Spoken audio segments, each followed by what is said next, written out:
Hi everyone, it's Bob Duff again. How are you? We're on to topic two. Again, I want to thank all of you for your patience during distance learning. Thank Mr. McAndrew for everything and appreciate your principal and everyone in the entire school for what they're doing to help you all. So thanks again and thanks for your patience. Thanks for asking me to answer some questions for you. So topic two, coronavirus questions and government response. First question, what was the first thing on your mind when the coronavirus was in Connecticut? Well, my first briefing on it was around the last week of February. And when I first heard about it, because again, remember the national news was basically, don't worry about it, it's contained, there's only a few cases, nothing will, it's not going to impact us. When I first had my briefing in Hartford on it and heard that schools would probably close for at least 4 weeks, I was kind of dumbfounded and frankly shocked that something like this could happen. It's totally unprecedented, as we know. But the first thing on my mind was to try and keep people safe and to help people understand how important it was to take precautions because this disease is so contagious and so deadly. So that was really the first thing, was about public safety and public health. Um, Next question is, what actions did you take as a representative to lessen the spread of this virus and keep us safe? Great question. What I did was use all the means I had possible. My bully pulpit that I have as state senator, on social media, through email, through being on TV and others, to warn people to please stay safe, to wash their hands, to make sure they social distance, make sure that there are no play dates, there are no sleepovers, there's no getting together on the basketball court, none of those things, because frankly, people didn't understand the disease and the fact that there were mixed messages coming out of Washington. And so it was my job, I felt, to give people the straight answer, not sugarcoat it, be direct, be honest, be forthcoming, and do it in a way that didn't panic people but gave them the straight information. Okay, what is Connecticut doing to prevent more COVID-19 cases? How does this compare to other states? Well, actually, Connecticut was rated number 2 in the nation for most prepared states by Wallet Hub, and I think that we did a great job preparing and preventing more cases by closing schools early, by limiting and having the essential and not essential list, working hard to get the message out, closing beaches and closing school grounds, while not always popular, is the right thing to do as we're trying to beat this. So I think doing all those kinds of things, taking a very aggressive steps, really matters. I think that Florida really took the wrong turn when they allowed spring breakers to go to continue on the beach, and then what ended up happening is they all flew home and infected populations in their own states. So that was a huge mistake. I think there's a big mistake in having other states open too early, and we're going to have a very measured, very step-by-step response to how we reopen. What are your thoughts on how the government has reacted to COVID-19? Should they be doing more?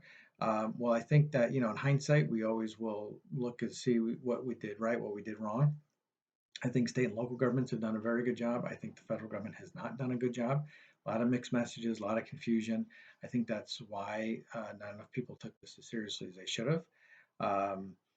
And I think that the federal government could have acted much sooner. They knew about this back in December, and they weren't being very forthcoming about how dangerous this was to anyone.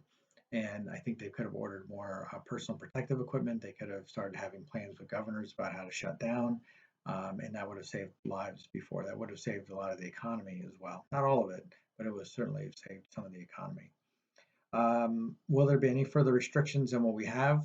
That remains to be seen. It depends if we have a second wave and a third wave, and if it comes during flu season, and if we have to shut down then to save lives. But public health and public safety are the top priority of any state government or any local or federal government. And so we have to make sure that we're doing everything we can to keep everybody safe. But so there could be further restrictions. Right now, I think we're going in the opposite direction to try and reopen in a safe and effective manner. But there could be more restrictions at some point, depending if there are second or third waves. 11, federal government response. Why hasn't the nation taken greater initiative in stopping the spread of coronavirus like other nations around us? Do you think that decisions that the president is making are the right ones? No, I think that the president has not done a good job in helping to lead the nation during a very difficult time. Generally, whenever we've had kind of national crises, people look to the president to lead and to make sure that there's a appropriate federal response. We're have the strongest economy, we're the richest nation on the world, the most powerful military. So people look to us to do things and to get it right.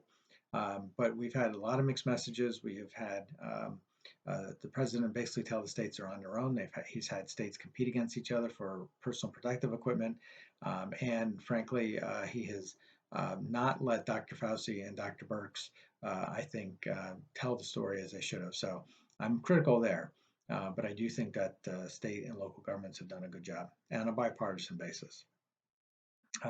Moving forward, what steps will the state take in reopening? Well, frankly, if you join my Facebook Live this Wednesday coming up on the third, fourth, sixth, I think it is, the third, fourth, fifth, sixth, yes. And you join me at 7 o'clock. I'll have Dr. Albert Coe. He's an EL epidemiologist, and he's co-chair of the Reopen Connecticut Advisory Board. And he will talk about steps, but some of the steps are making sure we have contact tracing, making sure that we have enough PPE, making sure that we have enough testing to test up to 30,000 people per week. We have guidelines for businesses on reopening. We keep people who are immunocompromised safe. We still encourage working from home. So all those things still got to happen. And before we can reopen, we have to meet all those benchmarks. So that's going to be very, very important. When will Connecticut parks and fields be open for use for the public? Connecticut state parks have actually never closed at all. Only local beaches have closed and parks. So it's up to the chief elected official in each community whether or not when they want to open up or not, depending on the cases. I know Mayor Rilling made a important decision early on to close Calf Pasture and Veterans Park to vehicular traffic. People can still walk in.